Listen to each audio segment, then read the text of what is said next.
ijambo ry'Imana iduha uyu munsi rikagenda ritubera umuyobora kandi rikagenda ritubera igisubizo mu buzima bwacu bwa buri munsi. Twasomye mu gitabo cy'Abalewi igice cya 25 umurongo wa mbere gukomeza, ariko ndagira ngo dusome imirongo 4 ibanza. Kandi umutwe w'amagambo hano uratubwira mu Balewi igice cya 25 ngo umwaka wa 7 wo kuraza ihinga, Uwiteka abwirira Mose ku musozi wa Sinayi ati bwira Abisirayeli uti nimumara kugera mu gihugu nzabaha, icyo gihugu kizajye kiziririza Uwiteka isabato.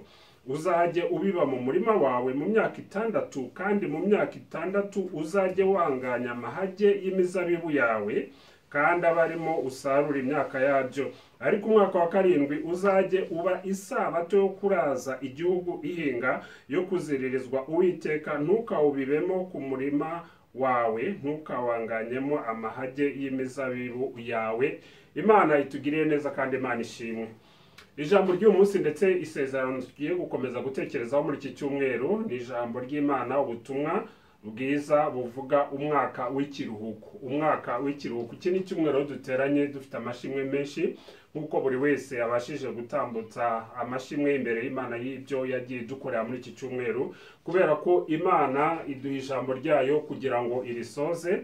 Kandi Imana ni Imana y'isezerano, ni Imana isezerana igasohoza, kandi uyitegereza ntabwo azakorwa n'isoni. Kandi Imana igenda idusubizamo imbaraga, ndetse turi no mu urugendo rw'Abisirayeli rero rwari urugendo rutoroshye, rwari urugendo bagendaga batazi aho bageze ndetse batarigeze bagenda muri urwo rugendo. Ahangaha rero turabona ubutumwa bw'Imana iduha bwerekeranye n'umwaka w'ikiruhuko, umwaka w'isabato. Niyo mpamvu uyu munsi nshima Imana kuko duteranye nk'icyumweru, duteranye nk'umunsi w'Uwiteka, umunsi w'umwami, umunsi w'icyumweru, umunsi w'ikiruhuko, umunsi w'isabato. Imana ishimwe cyane. Ahangaha Abisirayeli bari mu rugendo rwo mu butayu berekeza i Kanani bari bafite ibibazo bitoroshye, cyane cyane bari bafite ibikomere, bari bafite, kubera ko bari barabaye mu buzima bwo muri Egiputa, bari bafite ibikomere bavanyeyo. Bibukaga uburyo ki bakoraga imirimo y'agahato, bibukaga uburyo ki bahuraga n'ingorane kuko nta burenganzira bari bafite. Ibyo byose rero byabateraga kwiheba, ndetse bakibaza naho bagiye uko bizabagendekera. Ikindi, mu rugendo rwo mu butayu bari bafite ingorane zitari zimwe, ndetse bahuraga n'uburwayi. Urabyibuka neza hari igihe bari mu butayu bariwe n'inzoka zifite ubumara bwica. Icyo gihe ariko Imana ishimwe cyane, kubera iki? Kuko Imana yabavanye muri Egiputa, ni Imana yabo, kandi ni Imana yakomezaga kugendana nabo. Imana ishimwe cyane, ni Imana itari kubasiga. Icyo gihe Imana yazanye igisubizo, none ibwira Mose acura inzoka yo mu muringa, ayimanika hejuru ku giti. Ijambo ry'Imana yatubwira ngo umuntu wese warebaga kuri iyo nzoka Mose yari yamanitse yabashaga gukira. Imana ishimwe cyane. Nuvuga ngo icyo gihe rero bagenda muri urwo rugendo bagombaga kugenda bakurikiza uko Imana ibabwiye, bakurikiza uko Imana ibayoboye. Hano rero mu rugendo rwo mu butayu habagamo kwivovota. Kwivovota rero burya bitera kutizera. Kutizera nanone bizana ingorane, cyane cyane ndetse ingorane zo mu mutwe. Kubera iki? Kuko iyo utizeye Imana burya hazamo gushidikanya. Iyo hajemo gushidikanya, Satani nawe arinjira, noneho agashyira mu bitekerezo imigambi ye. Ibyo rero bitera ibibazo byo mu mutwe, kandi ibyo bibazo ntabwo birangirira aho, ahubwo n'ibibazo by'umubiri n'indwara zitamenyekana. Ibyo byose byarazaga bikikubita ku Bisirayeli ubwo bari muri urwo rugendo berekeza i Kanani. Uyu munsi rero aho twasomye ni igisubizo Imana yatanze icyo gihe Abisirayeli bari muri urwo rugendo, kandi natwe turi mu rugendo rwo mu butayu, tunyura mu ngorane zitari zimwe. Niyo mpamvu iri jambo Imana yatanze icyo gihe ni naryo jambo Imana iduha uyu munsi kugira ngo ritubere igisubizo. Icyo gihe Imana yabwiye Abisirayeli yuko nibagera muri icyo gihugu iri kubajyanamo, hari ibyo bagomba kwitondera. Icya mbere, bagomba kugira umwaka w'ikiruhuko, kuruhuka kuri buri muntu wese, ndetse n'imirima ikaruhuka, ndetse n'abagaragu babandi bagaragara nk'aho batagombye kugira uburenganzira bwo kuruhuka, nabo bakabasha kubahirizwa ikiruhuko, bakabasha guhabwa ikiruhuko, bakabasha guhabwa isabato, imirima ikaruhuka. Muri iki cyumweru twatangiye igihembwe cy'ihinga hano mu Rwanda. Nuvuga ngo icyo gihembwe cy'ihinga cya A, kandi icyo gihembwe kikaba kizageza n'umwaka utaha. Nuvuga ngo icyo gihe ahangahe Imana yabwiraga Abisirayeli, ndabasomera umurongo wa 2 ngo bwira Abisirayeli uti nimumara kugera mu gihugu nzabaha, icyo gihugu kizajye kiziririza umwaka, kiziririza Uwiteka isabato, uzajye ubiba mu murima wawe mu myaka 6, kandi mu myaka 6 uzajye wanganya amahage y'imizabibu yawe, kandi abarimo usarura imyaka yose. Imana ishimwe cyane. Imyaka 6 bashoboraga gukomeza bahinga bagasarura, ariko umwaka wa 7 ntago bagombaga guhinga, bagombaga kuruhuka, ndetse n'ubutaka bukaruhuka, icyo bita kuraza, kugira ngo ubutaka nabwo busubizwemo imbaraga, kugira ngo ubutaka nabwo bubashe kuruhuka. None icyo gihe nyuma y'umwaka nibongera kujya guhinga bazabashe kugira umusaruro mwiza. Niyo mpamvu rero ahangaha Imana yababwiraga ati nyaboneka nimugera muri icyo gihugu muzabashe kuziririza, muzabashe kugira ikiruhuko, muzabashe kugira isabato, mwaba rimwe bw'abantu, yaba imirima ndetse n'abagaragu. Kubw'ibyo rero imyaka 6 bagombaga gukora, maze uwa 7 bakabasha kuruhuka umwaka wose nta kintu bakora mu mirima. Niyo mpamvu rero ndetse akenshi tumenyereye kuruhuka nyuma y'iminsi 6, ku munsi wa 7 n'ubundi tukaruhuka. Nyamara kandi ndagira ngo tuganire ku ijambo ry'Imana uyu munsi, dusobanukirwe neza icyo Imana ishaka kutubwira. Ese iki kiruhuko, ese iyi sabato, ese ni ukwicara ntugire ikintu ukora, ese ni ugukora ku buryo utari bunanirwe? Ese ijambo ry'Imana riratubwira ibyerekeye? Iyo urebye mu Abagalatiya nihuse, hari icyo ijambo ry'Imana ritubwira. Kubera iki? Kuko tubona agakiza k'ubuntu muri Kristo Yesu. Abagalatiya igice cya 2 umurongo waho wa 10. Abagalatiya igice cya 2 ndasoma umurongo wa 14 ngo ariko mbonye ko batagenda mu nzira igororotse ihura n'ukuri k'ubutumwa bwiza, mbwirira Kefa mbere ya bose nti ubwo wowe uri umuyuda ukifata nk'abanyamahanga, ntiwifate nk'abayuda. Ni iki gituma uhatira abanyamahanga kwifata nk'abayuda? Umurongo wa 15 ngo dore twebweho twavutse turi abayuda, ntituri abanyabyaha bo mu banyamahanga. Umurongo wa 16 Abagalatiya igice cya 2 haravuga ngo nyamara tumenye yuko umuntu adatsindishirizwa n'imirimo itegetswe n'amategeko, ahubwo atsindishirizwa no kwizera Yesu Kristo. Imana ishimwe cyane. Umuntu ntagatsindishirizwa n'imirimo itegetswe n'amategeko, ahubwo umuntu atsindishirizwa no kwizera Yesu Kristo. Kwizera Yesu Kristo ni isabato nzima yo mu Mana. Imana ishimwe cyane. Turabigarukaho mu kanya, ariko nagira ngo tubone neza yuko mu byerekeranye no kwizera Imana, mu byerekeranye n'urugendo rwo mu butayu twinjira i Kanani, mu byerekeranye n'urugendo rwo kugenda twinjira mu isezerano ry'Imana tujya mu bwami bw'Imana, dutsindishirizwa no kwizera Yesu Kristo, ntabwo dutsindishirizwa n'ibyanditse mu mategeko. Kandi aho ngaho niho hari itandukaniro rikomeye cyane. Kubera iki? Kuko uburuhukiro bwo muri Kristo Yesu ni uburuhukiro tubona kubera ko twaruhuwe imitwaro, ni uburuhukiro tubona kubera ko noneho natwe twabaye abana b'Imana, noneho natwe tubasha guturwa imitwaro y'ibyaha, maze tukagira uburenganzira bwo kuba abana b'Imana. Imana ishimwe cyane. Niyo mpamvu rero umurongo wa 2 hariya Imana yatangaga igisubizo ngo nimugera i Kanani, ibyo byose mwanyuragamo muzabyibagirwe, maze mumenye yuko Uwiteka Imana mbasha kubabeshaho. Muzagire kwizera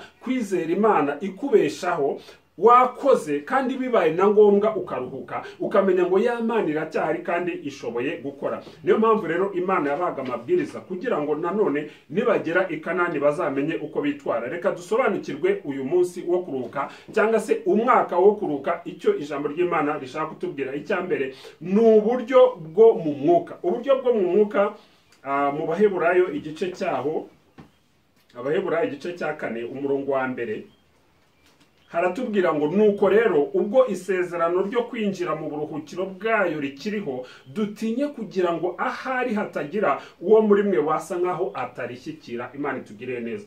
Ubwo isezerano ryo kwinjira mu buruhukiro, isezerano ryo kwinjira mu gakiza, isezerano ryo kwinjira mu isabato, nuvuga ngo ubundi uburuhukiro bwo muri Kristo ni uburuhukiro butandukanye no kuvuga ngo nirije umunsi nta kintu ndi gukora. Oya, ni uburuhukiro ushaka ubasha kugira amahoro n'ibyishimo kubera ko Imana iri kumwe nawe. Imana ishimwe cyane. Kubw'ibyo rero dutinye kugira ngo hatagira umuntu uzasigara, umuntu uri busigare atinjiye mu buruhukiro, umuntu uri busigare atinjiye mu isabato nzima ariyo Kristo. Reka turebe muri Mariko igice cya 2 umurongo waho wa 27. Turabona ko Kristo Yesu, umwami Yesu Kristo, niwe waje ari ikiruhuko, niwe waje ari isabato. Umurongo wa 27 muri Mariko igice cya 2 haratubwira ngo, arababwira ati, umwami Yesu arababwira ati, isabato yabayeho kubw'abantu, abantu si bo babayeho kubw'isabato.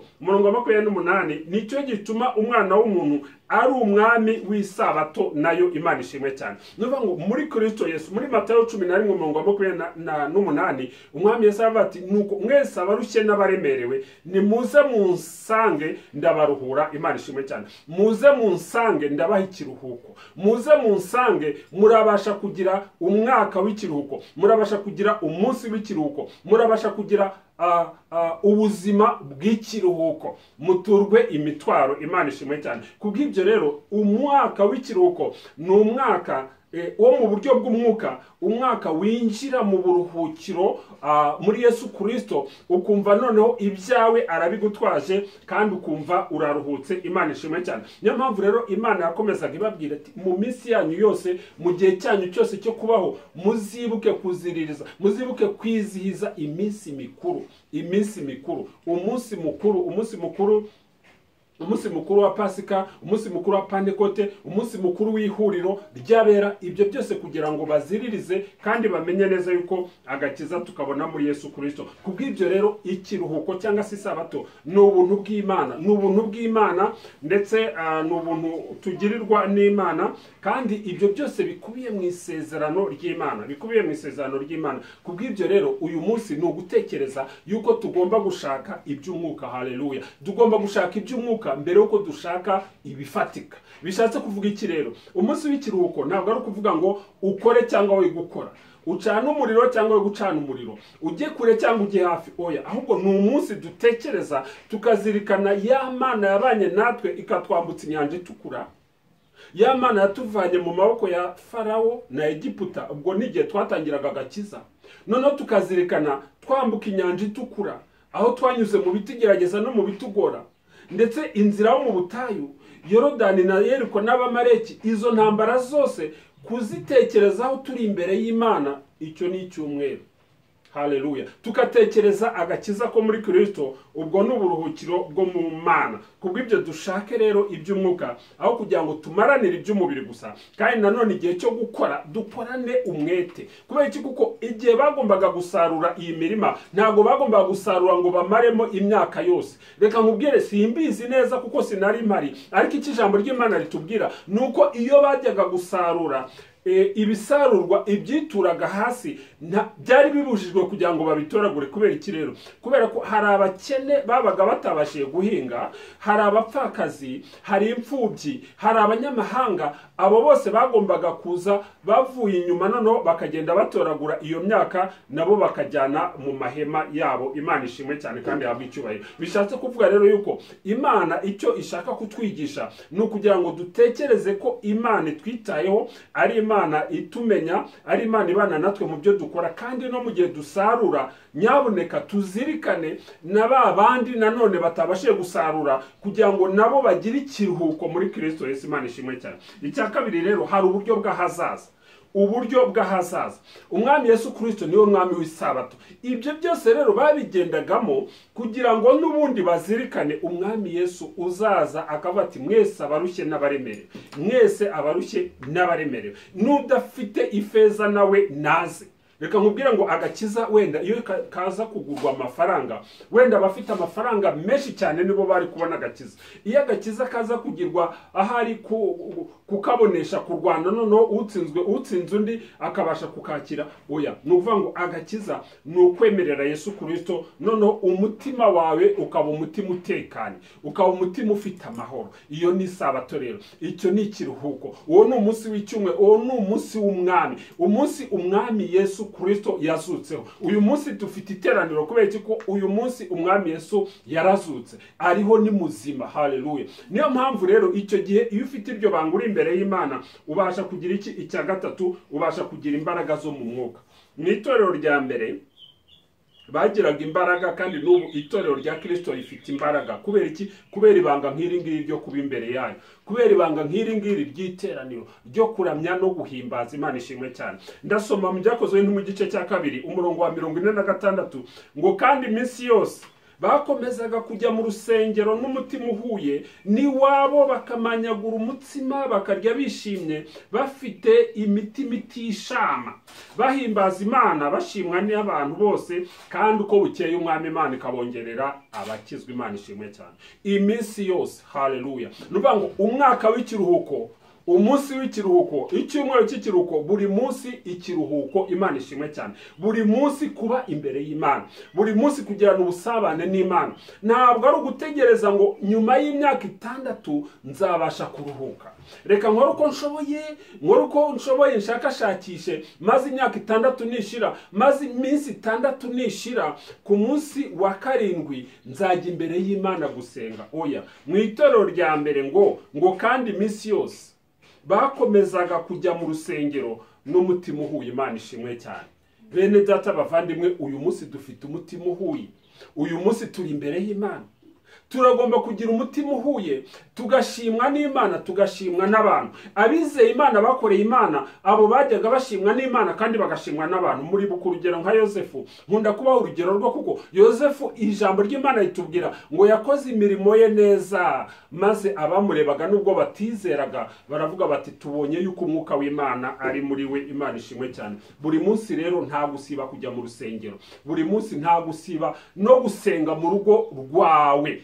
Kubera iki? Kuko dukeneye imbaraga zo mu buryo bw'umwuka, dukeneye ikiruhuko kizima, dukeneye isabato yo muri Kristo. Buri mwaka rero uko umwaka w'ikiruhuko ni ubuntu bw'Imana ndetse n'igisubizo. Ni ukuvuga ngo umunsi nk'uyu nguyu dutekereza ubuntu bw'Imana, umunsi nk'uyu nguyu dutekereza ibisubizo biva ku Mana. Niyo mpamvu twafashe umwanya buri wese agashima Imana ibyo yamukoreye. Uyu munsi ushima Imana ibyo yagukoreye, maze muri iki cyumweru tugiye gutangira uzabona ko buri munsi uzakubera ikiruhuko. Haleluya. Uzabona ko n'akazi kawe uzagakora uri mu buruhukiro bwa Kristo, kandi ukagakora ugamije kugira ngo n'undi nawe abashe kwinjira mu buruhukiro bwa Kristo. Kubw'ibyo rero ndakwifuriza kugira ngo ugire isabato nyayo, we gutinya. Mu Byakozwe n'Intumwa igice cya 27 ubwo Paulo yaragambiriye kujya kubwiriza hariya i Roma, Imana, ijambo ry'Imana ryaraje riramukomeza. Byakozwe n'Intumwa 27 umurongo wa 24 ngo nuko marayika w'Uwiteka araza arambwira ati Paulo, witinya, kuko ukwiriye guhagarara imbere ya Kaisari, kandi dore Imana, haleluya, Imana iguhaye n'abo mwagendanye. Iyo ubashe kugira ikiruhuko cyo muri Kristo Yesu, iyo ubashe kugira isabato mu Mana, kuko Kristo niwe mwami w'isabato, kandi isabato yashyiriwe kubw'abantu, ntago abantu ari kubw'isabato. Ni ukuvuga ngo Imana ijambo ryayo rirakubwira ngo witinya, kuko uragomba kugera ni Roma naho ukamamiriza imbere ya Kaisari. Kubw'ibyo muvandimwe, mwene data, we gutinya, ahubwo gira imbaraga nyazo, maze ubashe kugira ngo iri jambo ry'Imana n'isezerano urigeze no kubakiri batoya, maze nabo bazarigeze no kubandi. Icyo gihe Imana izakwishimira, kandi Imana izabona yuko n'ubundi koko uri mu mwana wa Yesu Kristo, kandi ariho tubona uburuhukiro buzima, tugaturwa imitwaro ndetse tukabona ibisubizo. Uwiteka Mana, mu izina rya Yesu ushimwe, uhimbazwe, w'icyubahiro, uruwera kandi ufite kugira neza kwinshi waduhaye Yesu Kristo kugira ngo aturuhure imitwaro, kandi tubona agakiza muri we. Kubw'ibyo dutera intambwe dufite kwizera. Uyu munsi ndasengera buri mwe wese kugira ngo umugire neza kandi umuruhure imitwaro, umurwayi umukize, ufite ikibazo cyose, ufite urubanza umubere umucamanza w'ukuri, kandi ufite imitwaro yose umubohe uburuhukiro buzima bwo muri Kristo Yesu. Bana natwe rero tugire neza, udukomereze umunezero w'abana b'Imana none n'iteka ryose mu izina rya Yesu. Amen.